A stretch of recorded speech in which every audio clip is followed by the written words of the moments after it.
Mardoqueu é um dos personagens que revela determinação, resiliência e coragem. Isso vinha de sua fé em Deus. Era aquele que fazia o certo independente das opiniões alheias. E em nossa vida cristã, somos desafiados a ser determinados, resilientes, corajosos, para então perseverar em nossa fé. Eu sou Jonathan Cadiz e hoje eu quero estudar com você mais uma lição da Escola Bíblica Dominical.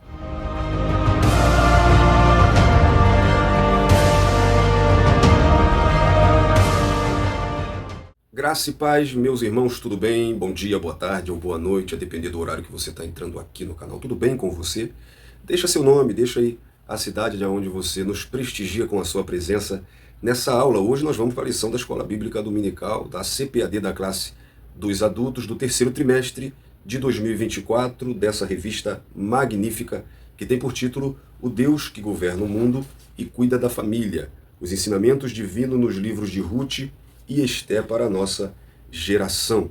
Já passamos da metade do trimestre, já estamos na lição 8, que é já do final de agosto, do dia 25 de agosto de 2024. Talvez na sua igreja antecipe ou adie, né? Tudo isso depende do calendário da sua igreja. Algumas igrejas, a Escola Bíblica Dominical tem sido durante o meio da semana, por causa de suas dinâmicas, por causa dos seus eventos ou alguns obstáculos, cada um sabe sua necessidade. Em algumas tem sido domingo mais à noite ou antes do culto, né? E outras conseguem manter, né, a tradição da escola dominical aos domingos pela manhã.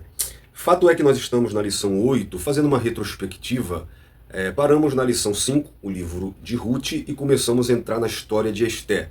Na lição de número 6, nós começamos a falar de Esté vendo a estrutura do livro de Esté. Na lição 7, que foi a lição passada, nós estudamos o capítulo 1 de Esté e parte do capítulo 2, vendo o banquete do rei, a perca da coroa, ou seja, a deposição da rainha Vasti e a coroação, a ascensão de Esté como rainha. Conhecemos então nessa última lição 3 personagens muito importantes do livro, que foi o rei Assuero, Vasti e também Esté, da qual o livro leva o seu nome. Hoje nós vamos estudar o final do capítulo 2 e parte do capítulo 3, e nessa lição nós vamos conhecer mais 2 personagens importantes do livro, que é Mardoqueu e Amã, tá bom? Eu já lhe convido, você que já é inscrito, está entrando mais uma vez, você que tem sido edificado por esse canal, deixa seu comentário, diga pra gente que você foi edificado, diga pra gente se conseguimos te ajudar em alguma coisa, deixa o seu nome, comente alguma coisa. Para você que não é inscrito, se inscreva aqui nesse canal, tá bom? Ative o sininho e deixa o seu joinha também, tá bom? Quando você ativar o sininho, todos os vídeos que a gente coloca, chega pra você, você é avisado, e quando você faz tudo isso, você ajuda o YouTube a nos ajudar, e aí a gente consegue te ajudar. Perceba como, então a gente vai um ajudando o outro, tá bom? E juntos assim, claro, vamos ser edificados pela palavra de Deus.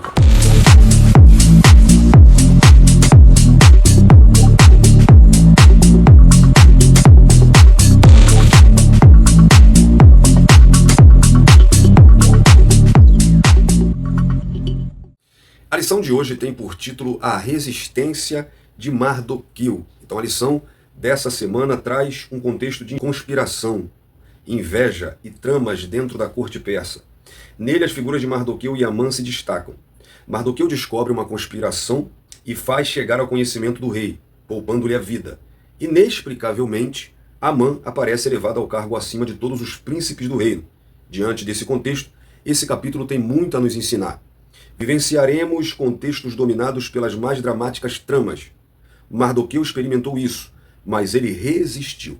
Da mesma forma, somos instados pela Bíblia a resistir diante de nosso contexto inóspito, pois a nossa luta não é contra carne e sangue. Efésios capítulo 6. E essa lição tem por objetivo tratar a respeito da descoberta de Mardoqueu acerca de uma conspiração contra o rei, abordar a exaltação de Amã pelo rei e relacionar a resistência de Mardoqueu com o ódio de Amã.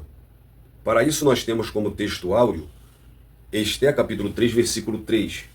Então os servos do rei, que estavam à porta do rei, disseram a Mardoqueu: por que transpassas o mandato do rei? A verdade prática diz que como cristãos somos sujeitos a conflitos ético-morais e devemos decidir sempre de acordo com a vontade e a orientação de Deus.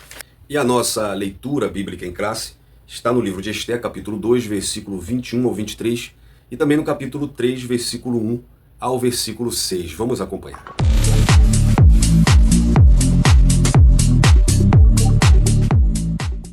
Esther, capítulo 2.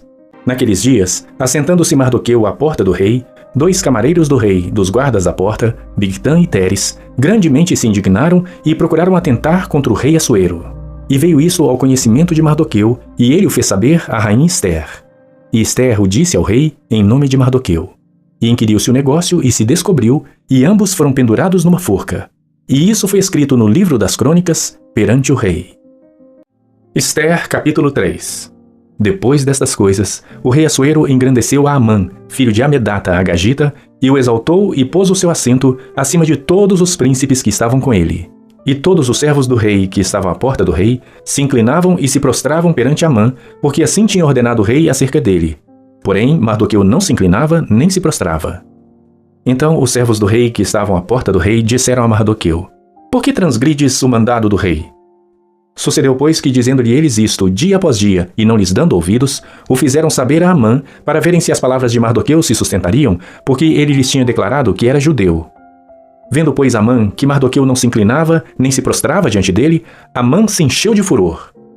Porém, teve como pouco nos seus propósitos o pôr as mãos só em Mardoqueu, porque lhe haviam declarado de que povo era Mardoqueu. Amã, pois, procurou destruir a todos os judeus, o povo de Mardoqueu, que havia em todo o reino de Assuero. Essa lição está organizada, vamos ver a estrutura, a organização da lição com esse mapa mental. Ela está organizado da seguinte forma. A palavra-chave é resistência, tá? Então, nós vamos explicar como Mardoqueu descobre uma conspiração contra o rei, e está dividido em 3 subtópicos: os bastidores do poder, a investigação e o registro dos fatos. Aí vamos refletir no tópico 2. Como Amã é exaltado pelo rei, também em 3 subtópicos: um novo personagem, um herói aparentemente esquecido, e o subtópico 3, evitando frustrações. E no terceiro subtópico, nós vamos mostrar a resistência de Mardoqueu e o ódio de Amã, também dividido em 3 subtópicos. O primeiro, reverenciado por todos. O segundo, a condição de judeu. E o terceiro, inimizades intergeracionais. Nessa lição, nós vamos responder perguntas como, por exemplo, você já viu falar em Mardoqueu e Mordecai. Tem até algumas versões da Bíblia que o chamam por Mardoqueu, outras o chamam de Mordecai. Qual é o correto? Por que Mardoqueu não se ajoelhou perante Amã? Foi uma atitude rebelde? Vamos ver também o porquê. O porquê Amã queria destruir todos os judeus, se somente um homem o desafiou. E também, Amã, ele planejou matar os judeus que estavam somente em Suzã, ou os que estavam também em Israel, já tinham voltado, já estavam vivendo lá. Você vai ter perguntas como essa respondida nessa lição, e pode ser que você seja perguntado na sua classe, então você vai ter essas respostas. A introdução diz que a ascensão de Esther ao trono foi celebrada com grande festa.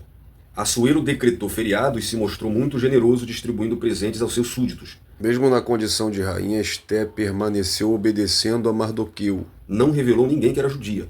Havia muito o que acontecer na corte. Conspiração, inveja e tramas.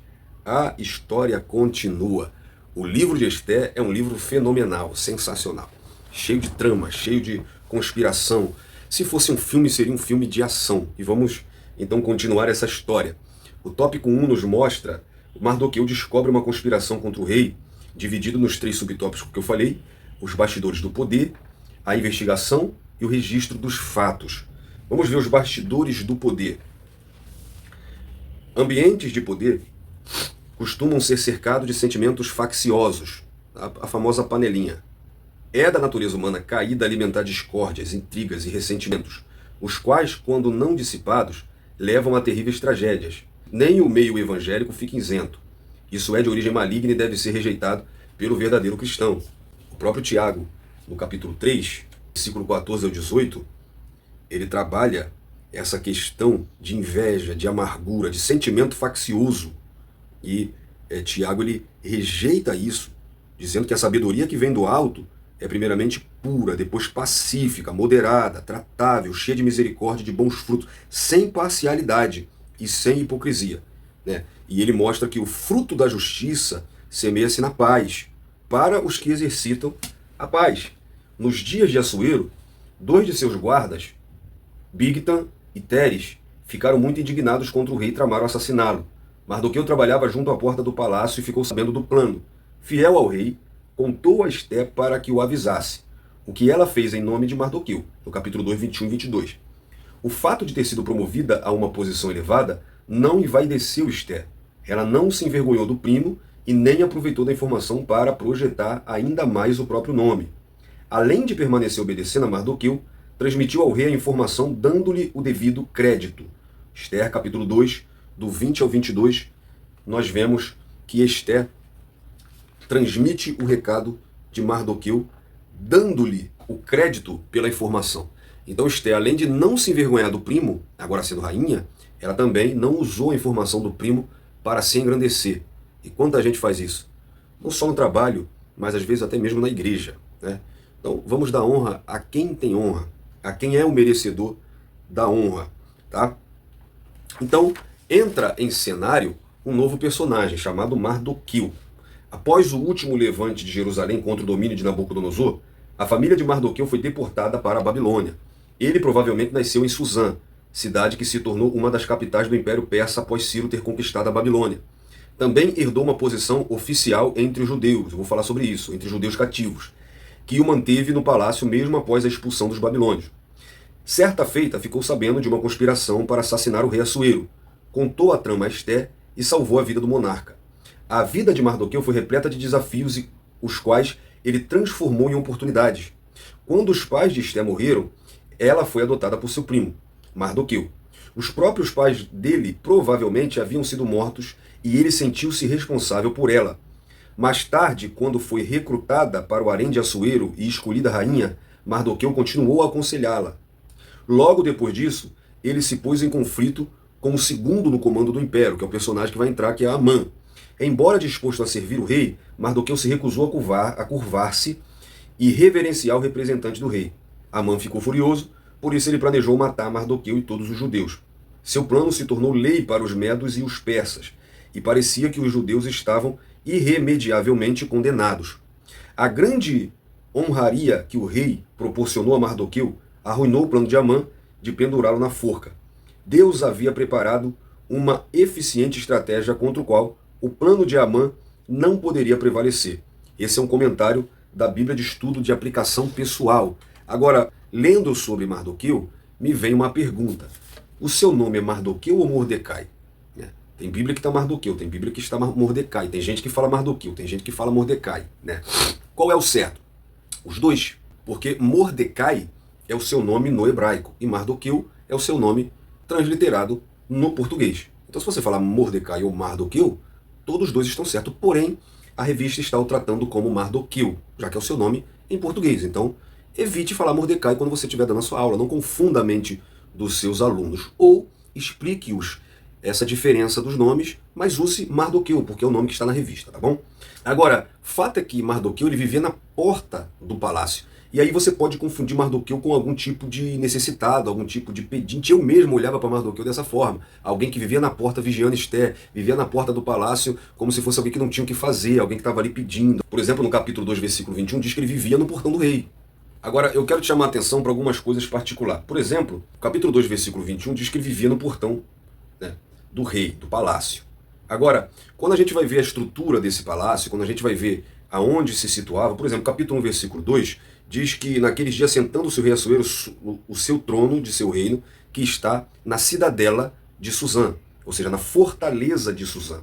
Cidadela não era a cidade em si, mas era uma fortaleza situada em um lugar estratégico. Então Mardoqueu, ele vivia na fortaleza de Suzã. Então alguns estudiosos sugerem que ele era um oficial da corte, e por isso ele vivia na porta da fortaleza de Suzã. Só que o capítulo 2, versículo 11 também fala que Mardoqueu ele passeava cada dia diante do pátio. Então Mardoqueu não vivia só no portão, ele tinha acesso também ao pátio da fortaleza de Suzã. Isso reforça que ele seria um oficial do rei.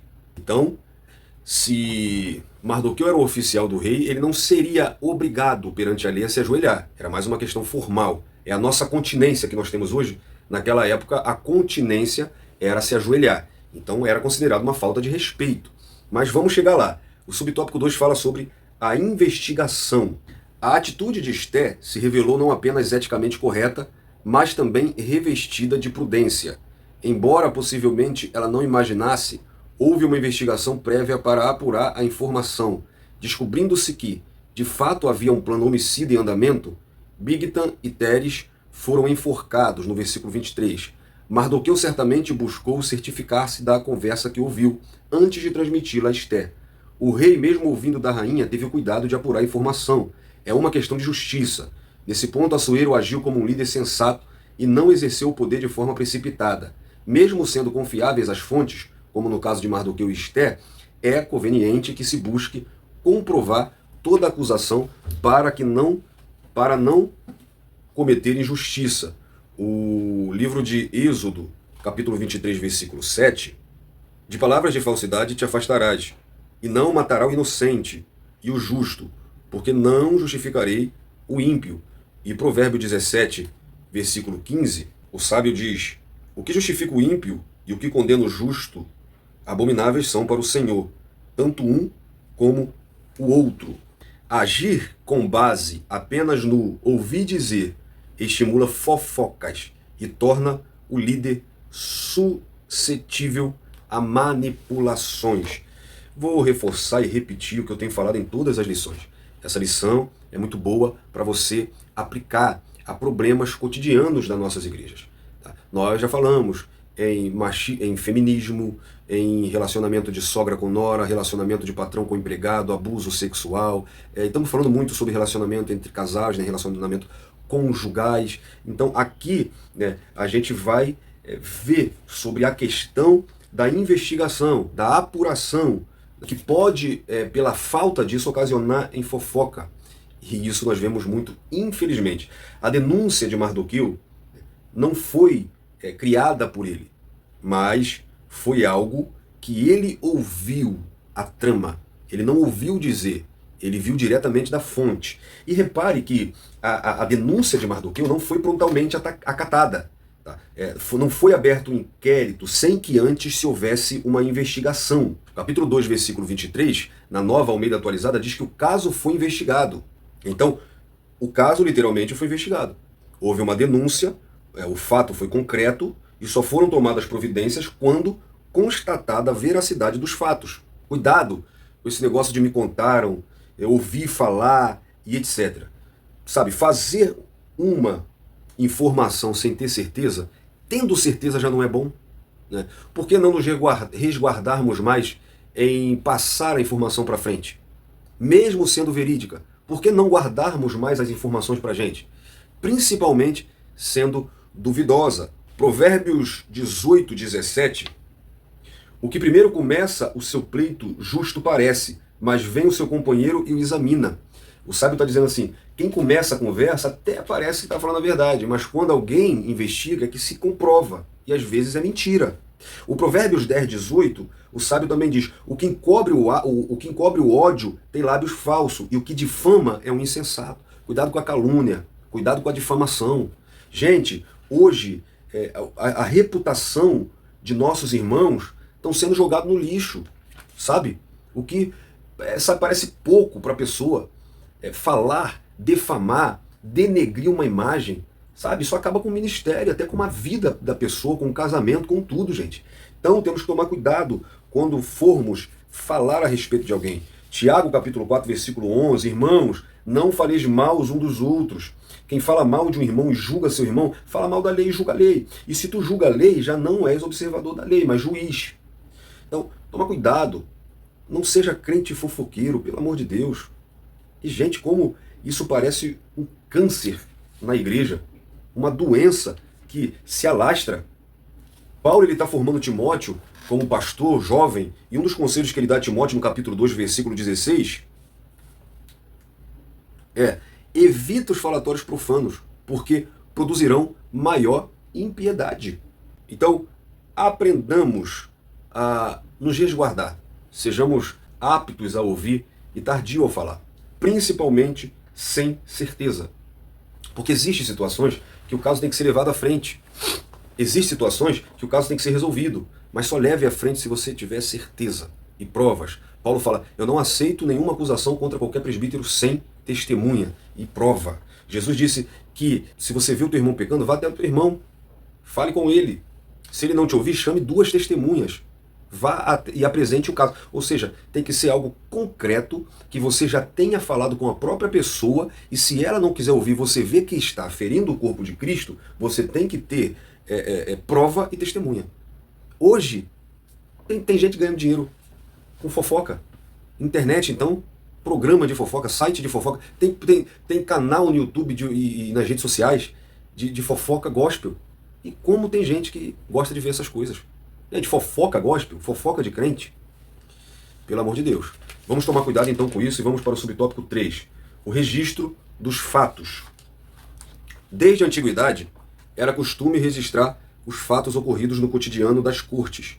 As crônicas do rei ficavam arquivadas para serem consultadas. Capítulo 6, versículo 1.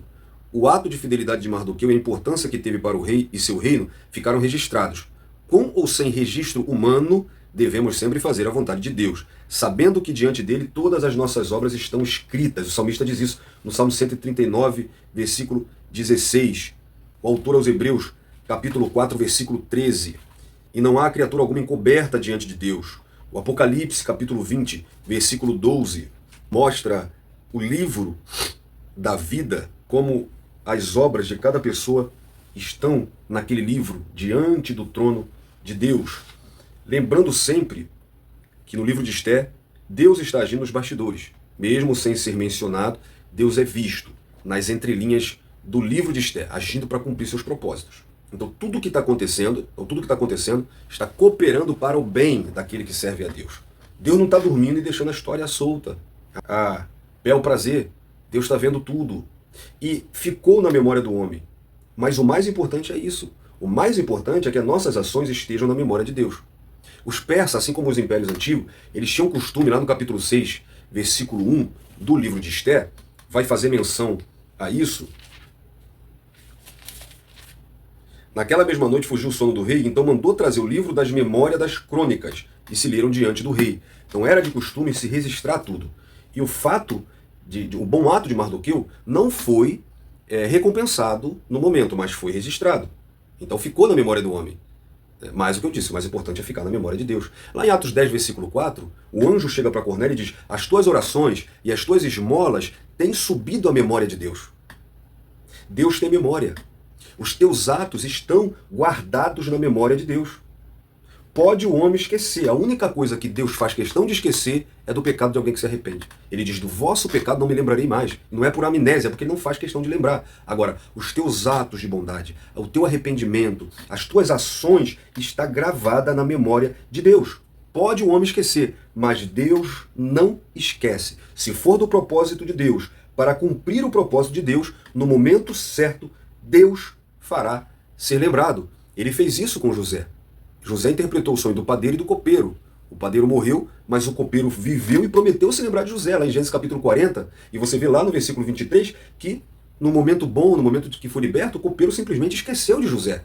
Mas ele não esqueceu porque era o propósito dele, ele esqueceu porque era o propósito de Deus. Porque no momento certo, Deus fez o copeiro lembrar de José. Assim Deus fez também com Mardoqueu. E fará com você, comigo. Pelo amor de Deus, pega essa lição, cara, e aplica na vida das pessoas. Sabe?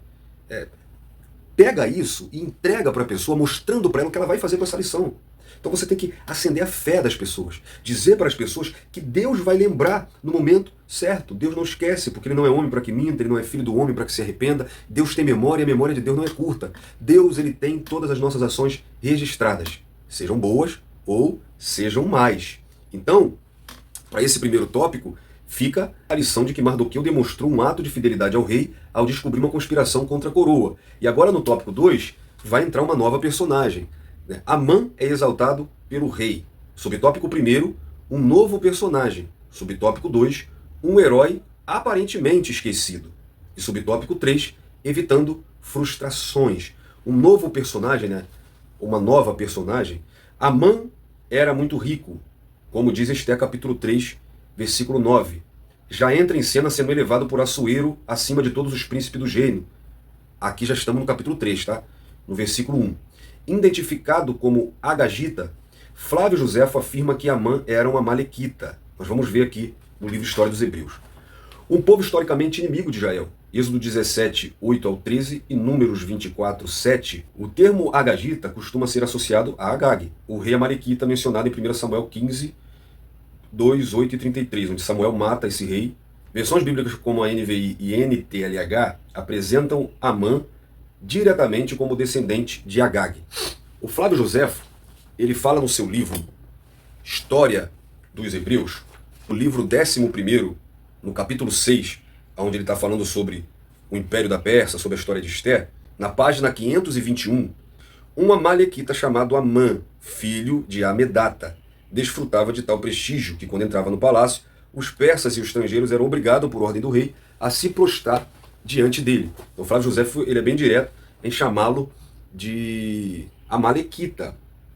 Para quem não lembra, Flávio Joséfo é um historiador e escritor judeu do primeiro século. Então, Amã foi o primeiro ministro da Pérsia e a primeira figura política na Bíblia a idealizar um plano sinistro para, em sua esfera de influência e autoridade, exterminar os judeus. Esse plano de genocídio, isso é, um esforço sistemático de matar todas as pessoas de um grupo étnico, nacional ou religioso contra a raça dos judeus, se compara ao plano de Antíoco Epifânio, no século II, que era exterminar os judeus.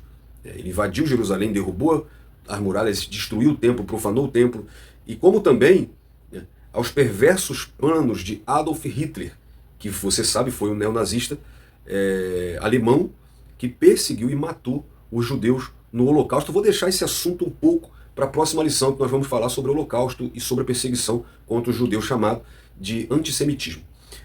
Tá? Esse breve comentário que eu deixei aqui é da Bíblia de Estudo Pentecostal, da edição global. Então esse é Amã.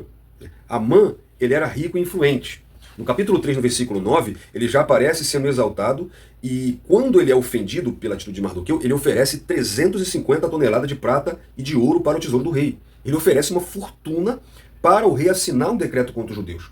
Então, sendo ele Agagita, ou Amalequita, lá em 1 Samuel 15, Samuel mandou matar o rei, aliás, ele mesmo matou o rei dos Amalequitas. Então é provável que Amã já não gostasse dos judeus, porque o fato de Mardoqueu não se curvar talvez não ferisse tanto o ego de Amã, já que Mardoqueu não era um simples servo, era um oficial, e não seria obrigatório, por exemplo, ele se ajoelhar, por exemplo, como Daniel. Já me fizeram a pergunta, por que Daniel não aparece ali também na fornalha? É sinal que ele se ajoelhou perante a estátua do rei. Não, porque Daniel já era um oficial, e talvez ele não fosse e não seria obrigado a se ajoelhar. Ou ele poderia estar em alguma expedição, em alguma viagem. O fato é que, quando nós lemos o capítulo 3, o versículo 4, nós percebemos que Amã, ele não tinha se incomodado pelo fato de Mardoqueu não se ajoelhar. Amã, ele só foi se incomodar, lá no versículo 4 e no versículo 6, quando diz, alguém informou para ele que Mardoqueu era judeu. Parece, então, que aqui vai aflorar o ódio de Amã. Poderia ser um ódio pessoal contra os judeus. Então isso pode se dar ao fato de Amã ser uma amalequita e ele ter dentro dele esse ódio contra os judeus, como nós vamos ver um pouco mais na frente. Vamos falar um pouco mais de Mardoqueu, no subtópico 2, um herói aparentemente esquecido. O texto não nos informa o motivo da exaltação de Amã. Enquanto isso, nada mudou para Mardoqueu. Apesar de seu ato heróico, tornou-se um herói, aparentemente esquecido. É preciso ter sabedoria e prudência para viver momentos de aparente injustiça. Ser guiado pela própria vista pode nos levar a crises emocionais e espirituais, principalmente quando os fatos nos parecem desfavoráveis. Lá no Salmo 73, do 2 ao 17, Asaf quase se desviou olhando para a prosperidade dos ímpios. O exemplo de Mardoqueu nos apresenta um cenário que poderia ter tido o mesmo desfeito. Então, todo o bom feito, todo o ato heróico de Mardoqueu fora registrado nas crônicas dos persas. Porém, era de se esperar que Mardoqueu fosse honrado, mas na verdade quem foi honrado foi o perverso Amã. Então, a primeira coisa que eu aprendo aqui é que eu não tenho que fazer o bem somente esperando algo em troca. Fazer o bem é uma obrigação. Mardoqueu estava no exercício da sua função.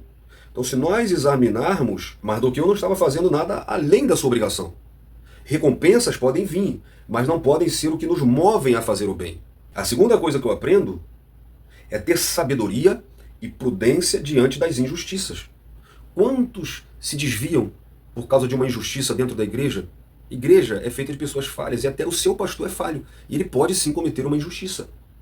Quantos se desviam por causa de uma injustiça dentro da igreja? Injustiças não têm que ser cometidas, tem que ser resolvida.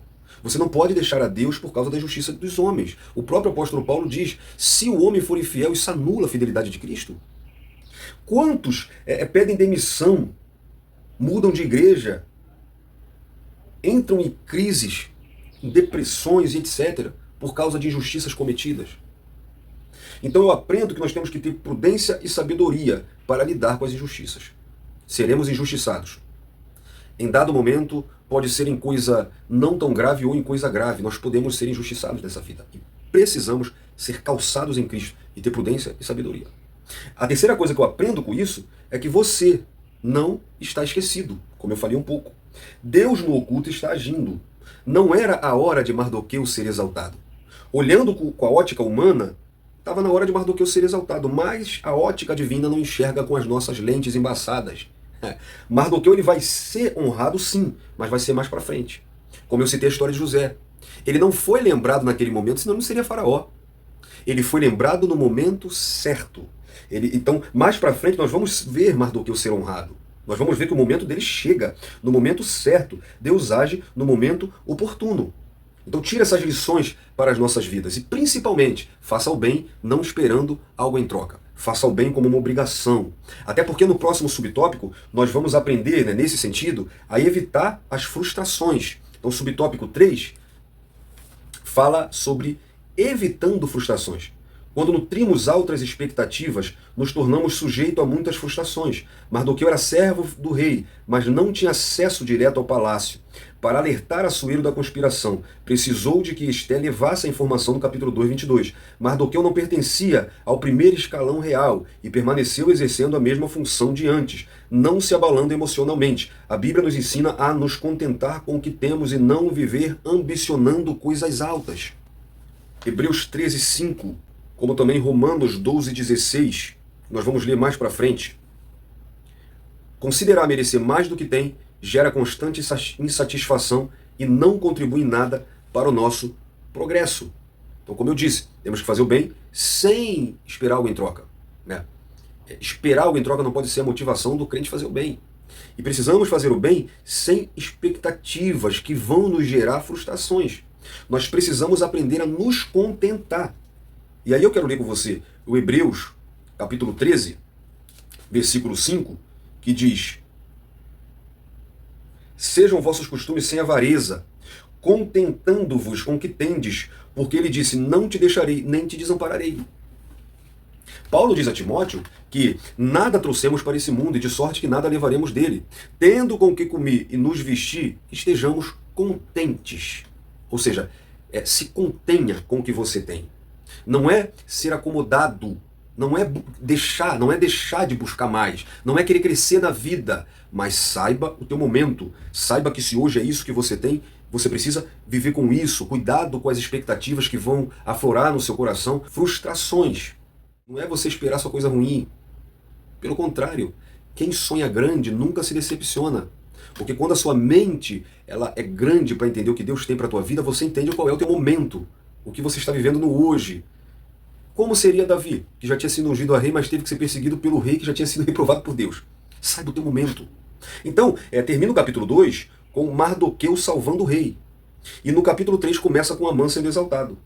Porém, não vemos da parte de Mardoqueu frustração, murmuração, tristeza, porque Mardoqueu está servindo a Deus. Romanos capítulo 12, versículo 16, não ambicioneis coisas grandes, mas acomodai-vos às humildes. Paulo está dizendo, não seja ambicioso, não queira demais o que você não pode. Se contente com o teu hoje. Saiba o que Deus tem para você hoje e busque o melhor para amanhã. Mas que isso não te mova, que isso não gere em você frustrações.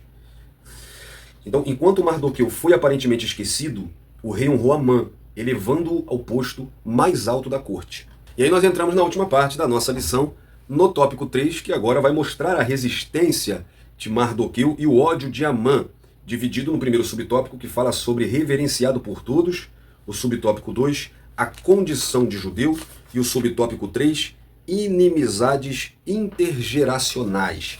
O subtópico primeiro vai nos apresentar Amã sendo reverenciado por todos, ou quase todos. Assuero ordenou que todos os seus servos se curvassem e se prostrassem diante de Amã. Mardoqueu não se curvava nem se prostrava, conforme o versículo 2. Há distintas opiniões quanto aos motivos que o levaram a agir assim. De acordo com a Bíblia de Estudo Pentecostal, Mardoqueu recusou-se a se inclinar diante de Amã por lealdade a Deus. Tudo indica que a homenagem prestada a Amã pelos servos do rei e por outros ou era imerecida ou conflitava com atos religiosos que os judeus reservavam exclusivamente à adoração a Deus. Daí Mardoqueu não concordar em curvar-se ou prostrar-se diante de Amã. Os três companheiros de Daniel evidenciaram a mesma convicção em Daniel capítulo 3, do 1 ao 12. Por isso eles foram para a fornalha, né? Porque eles se recusaram a se curvar. Nós vemos, nesses impérios antigos, que o rei, o monarca, ele era considerado um deus. Então isso era muito ligado com religião. Tá? Agora, por que Mardoqueu não se ajoelhava perante Amã? Aqui nós já temos uma opinião, né, na revista. Mas você acredita que tem mais opiniões, e uma delas é que Mardoqueu teria ciúme de Amã. Por quê? Porque ele salvou o rei, mas quem foi honrado foi Amã. Então isso teria gerado em Mardoqueu ciúme. Mas nós vemos que não parece ser isso que a história mostra. E eu vou te dizer por quê. Outra opinião é que o próprio Mardoqueu teria nele essa inimizade intergeracional que nós vamos ver no último subtópico, porque Amã era amalequita. Então Mardoqueu não quis se ajoelhar perante um amalequita, visto que ele era um judeu e eles eram inimigos. Também te digo que não. Por quê? Porque o próprio Mardoqueu, quando ele é questionado do porquê ele não se ajoelha, ele fala que era pela razão dele ser judeu. Então o mais sensato é que por ser judeu, e um judeu não se curvava perante gentios ou perante adoração a outros deuses. E esse era um dos motivos deles terem sido exilados. E o exílio tirou do meio dos judeus a idolatria. O judeu, perante a lei, não se ajoelhava perante a nenhuma entidade. E essa questão de exaltação nos impérios antigos tem muito a ver com entidades, com deuses que eles criam, e os próprios imperadores eram considerados deuses. Então o mais sensato é que Mardoqueu, por esse motivo, não se curvava. E quando ele é questionado, você vê que Mardoqueu parece não ter problema contra Amã. O problema é ele mesmo, porque quando ele é questionado, porque ele não se curva perante Amã, ele diz, porque eu sou judeu, o problema não é ele, o problema está em mim. Tá? Então, o próprio Flávio Joséfo, na mesma página que eu li, a página 521, do livro 11º da História dos Hebreus, Flávio Joséfo diz que ele não se ajoelhava porque a lei o proibia. Então, essa é a versão mais sensata, que mais se encaixa. Tá bom? Então, Mardoqueu não se ajoelhava perante Amã porque a lei o proibia. Tá bom? Então, Amã, ele era vingativo, ele era um camarada ardioso, homicida, vaidoso, porque lá no capítulo 6 você vê que quando o rei quer honrar Mardoqueu, ele já acha que a honra é para ele. Então ele era vaidoso, ele era vingativo, porque na hora ele nem liga porque Mardoqueu não tinha se ajoelhado. Mas quando alguém diz que era judeu, mexe com a vaidade dele. Ele era ardioso, ele era homicida, ele oferece dinheiro para assassinar os judeus. Então Amã era uma pessoa sem caráter, era uma pessoa mau caráter. Vamos ver o subtópico 2, a condição de judeu. O texto bíblico sugere que havia mesmo um motivo religioso para a conduta de Mardoqueu. Depois de os servos do rei lhe questionarem algumas vezes por que não cumpria a ordem de Assuero, sua única resposta foi que era judeu. A notícia chegou a Amã, que também ressaltou a origem judia. O Agagita encheu-se de furor não apenas contra Mardoqueu. Seu ódio foi extensivo a todos os judeus, os quais planejou destruir por completo. Capítulo 3, do 4 ao 6. Amã não seria o único a almejar o extermínio de todo judeu. Surge mais uma pergunta. Por que Amã queria destruir todos os judeus se apenas um homem tinha o desafiado? Bom, a Bíblia de estudo de aplicação pessoal nos traz duas opções. A primeira é que Amã era agagita, como já vimos, um descendente de Agag, né, que era rei dos amalequitas, conforme 1 Samuel 15. Os amalequitas eram antigos inimigos dos israelitas, né, conforme nós já vimos. Então o ódio de Amã estava direcionado não só a Mardoqueu, como também a todos os judeus. Tá? E uma outra interpretação é que, como segundo no comando do Império Persa, Amã adorava seu poder e autoridade e a reverência a ele demonstrada. No entanto, os judeus viam a Deus como sua autoridade máxima, e não um homem. Amã percebeu que a única forma de satisfazer seus anseios egoístas era matar todos os que negassem sua autoridade, sua busca, seu poder pessoal e seu ódio pela raça judaica o consumia. Amã adorava o poder e o prestígio de sua posição, e ficou enfurecido quando Mardoqueu não respondeu com reverência requerida. A fúria de Amã não era apenas contra Mardoqueu, mas contra o que ele defendia, a dedicação dos judeus a Deus como única autoridade digna de reverência. A atitude de Amã foi preconceituosa. Ele odiava um grupo de pessoas por terem um credo ou cultura diferente. O preconceito é proveniente do orgulho pessoal, considerar-se melhor do que outras pessoas. Ao final, Amã foi punido por sua atitude arrogante, lá no capítulo 7. Aí Deus julgará duramente os preconceituosos e aquele cujo orgulho os leve a menosprezar pessoas. Esse é o verdadeiro preconceito, né? Porque uma sociedade que nós vivemos é até difícil falar de preconceito. Preconceito é você julgar o outro inferior a si mesmo por raça, por classe social ou por religião, tá, crente?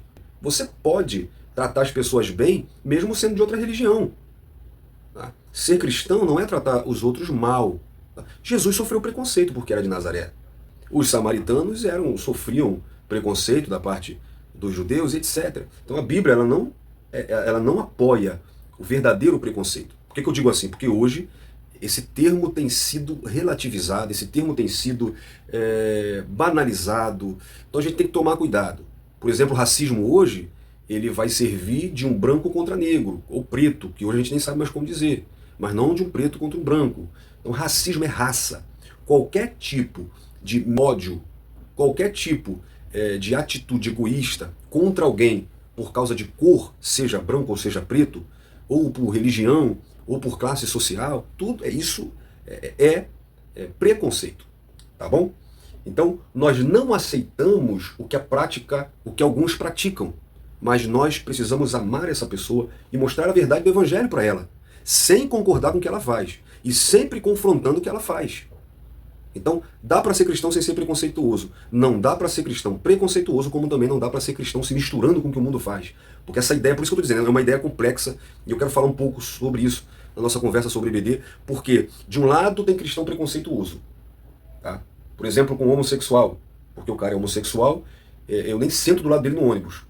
Por outro lado, tem o cristão que, por causa desse mau uso, por causa dessa deturpação desse tema, sabe? Por causa da mídia que distorce esse tema de preconceito, acaba apoiando a homossexualidade, acaba apoiando um monte de coisa errada. Então, vamos trabalhar essa questão do preconceito. Por isso que eu digo, essa lição é muito boa para você aplicar. Cara, eu falo assim porque quando eu tô falando com... Eu sei que tem professores me ouvindo, então, cara, acenda uma luz na cabeça das pessoas. Até se você for assim, acenda essa luz na sua mente. Ensine os seus alunos a serem pessoas que tratem as pessoas bem, mas que não concorde com o que elas fazem, tá bom? Na conversa sobre EBD a gente vai conversar mais sobre esse assunto, tá bom? Outra pergunta é, Amã queria matar somente os judeus de Suzã ou os que estavam em Israel? Quando nós lemos o edito para exterminar os judeus, nós vemos, e isso vai ficar para a próxima lição, mas Amã pede e o rei edita um decreto contra todos os judeus de todas as províncias, não só de Suzã. Então Amã queria assim destruir os judeus tanto de Suzã quanto de Israel ou de qualquer outra província que ia da Índia à Etiópia, das 127 províncias. Qualquer judeu seria exterminado. Então era um genocídio, tá? E aqui não é a primeira vez que a Bíblia cita isso. Faraó não quis matar os judeus em Êxodo. A história relata o ódio contra os judeus, mas nós vamos falar disso na próxima lição, tá? Por isso que eu estou me resguardando desse assunto. Porque a próxima lição vai falar sobre genocídio, sobre o antissemitismo, e vai ser muito bom, muito top. Mas vamos segurar um pouco nessa lição que nós estamos no final. Então, só para concluir, a questão de Mardoqueu não se ajoelhar perante Amã era mais uma questão religiosa. Mardoqueu era judeu e por isso não ia se prostrar, né, reverenciar qualquer autoridade que tirasse a autoridade divina. Então, o subtópico 3 mostra inimizades intergeracionais. Além de se sentir ferido em seu orgulho, é possível que Amã estivesse agindo movido por uma inimizade intergeracional. Flávio Joséfo diz isso. O que confirmaria sua descendência de Agag. o rei amalequita morto por Samuel em 1 Samuel 15. A Bíblia relata alguns episódios de vingança entre famílias, como no caso dos filhos de Jacó, que mataram os siquemitas por causa do ultraje feito com Diná, filha de Leia, lá em Gênesis 34. Além da Bíblia, a história secular apresenta inúmeros exemplos desses conflitos alimentados e repetidos ao longo de muitas gerações. Não muito longe de nós, em solo brasileiro, são conhecidas as histórias de perpetuação de violência por disputas econômicas, geralmente por terras, ou ofensas morais. E Deus guarde o nosso coração de toda inimizade e porfia. A vingança não nos pertence como os filhos de Deus. Devemos perdoar e buscar a paz. O que é amizade intergeracional? São conflitos alimentados e repetidos ao longo de muitas gerações. Flávio Joséfo, ele diz que Amã, olha só, como na mesma página que eu citei, não vou citar a página de novo, já citei 2 vezes. Como ele era por natureza inimigo mortal dos judeus, porque os amalequitas haviam sido outrora vencidos por eles, o seu furor cresceu tanto que seria muito pouco para a sua vingança mandar matar Mardoqueu. Seria necessário exterminar toda a nação judaica. Uma ótima fonte de pesquisa, tá, para essas lições é o livro Histórias dos Hebreus, é muito bom, tá bom? Perceba que hoje eu citei ele 3 vezes. Então, através da história, nós vemos casos de inimizades intergeracionais. Tá? No Brasil mesmo, o próprio comentarista cita que são inúmeras, e inclusive na atualidade. Mas o ódio contra os judeus conforme nós vamos ver, o antissemitismo, né, como eu disse na próxima lição, é algo histórico, né, que é citado tanto na Bíblia quanto na história secular, é algo atual, porque até hoje nós vemos a perseguição contra o povo judeu, e eu também percebo que é algo diabólico, porque por trás dessas ações nós vemos uma ação maligna. Então eu poderia dizer para você que assim como Deus está sendo mostrado sem ser citado no livro de Esté, o diabo também. Né? Esse ódio contra os judeus, é claro que é o diabo agindo. A perseguição aos judeus reflete o ódio de Satanás pelo povo de Deus, inclusive pela igreja. Então nós temos que entender isso e ter sabedoria. Então, quais atitudes dos cristãos em meio às perseguições? Primeiro, não devemos estranhar as perseguições. Mateus capítulo 10, versículo 23, Jesus já disse: quando, pois, vos perseguirem nessa cidade, fugi para outra, porque em verdade vos digo que não acabareis de percorrer a cidade de Israel sem que venha o Filho do Homem. Então Jesus já disse que no mundo teríamos aflições, que no mundo seríamos perseguidos, que o mundo nos odiaria, porque nós não somos do mundo. Então é normal, tá? Não estranhe a perseguição contra você na sua faculdade, por ser cristão, no seu trabalho, porque a perseguição contra o povo de Deus, ela existe. Tem lugar que ela existe por lei. Tem lugar que é até pena de morte, mas tem país como o Brasil que é laico, mas que tem preconceito contra cristão. Em segundo lugar, devemos nos alegrar. É contraditório? É. Mas isso é ser cristão, meus irmãos. 2 coisas contraditórias. A primeira nós devemos nos alegrar nas perseguições. 1 de Pedro, capítulo 4, versículo 14. Se pelo nome de Cristo sois vituperados ou perseguidos, bem-aventurados sois, porque sobre vós repousa o Espírito da glória de Deus. E em terceiro lugar, que também é contraditório aos olhos humanos, é que nós devemos orar por quem nos persegue. Mateus capítulo 5, versículo 44, eu, porém, vos digo, amai os vossos inimigos, bendizei os que vos maldizem, fazei bem aos que vos odeiam, e orai pelos que vos maltratam e vos perseguem. O próprio Cristo foi exemplo disso na cruz, orando, né, e perdoando os que perseguiram ele. Estevão também faz isso sendo apedrejado. Então é contraditório, mexe com a gente, mas essas são 3 atitudes essenciais para nós lidarmos com as perseguições. Então, enquanto Amã era reverenciado por todos, Mardoqueu o resistia. E a conclusão mostra que uma das aplicações práticas da inteligência espiritual é não nos deixar iludir com a natureza humana. Embora não devamos viver desconfiando de tudo e de todos, também não podemos deixar de ser prudentes e ignorar a malignidade do coração humano. O maligno pode suscitar o ódio contra nós, de onde menos esperamos. Mardoqueu experimentou isso. Precisamos estar atentos e revestidos de toda a armadura de Deus para que possamos resistir e vencer o dia mal. Nossa luta não é contra a carne, é contra o sangue. Efésios 6, né? E Romanos 13, versículo 12. nós não estamos na treva, mas na luz, portanto, temos que nos revestir da luz. Portanto, Mardoqueu não se curvou diante de Amã, que exigia poder, prestígio e posição. Da mesma forma, devemos prestar adoração somente a Deus e jamais nos curvar a qualquer ideia, pensamento ou ideologia que se rebele contra o Deus dos céus. Eu espero ter contribuído para mais essa lição e, querendo Deus, e se ele não voltar, eu te espero até as próximas lições. Não perca o questionário dessa lição e também a conversa sobre EBD e os outros vídeos que nós colocamos aqui sobre a palavra de Deus. Um abraço, Deus abençoe sua vida.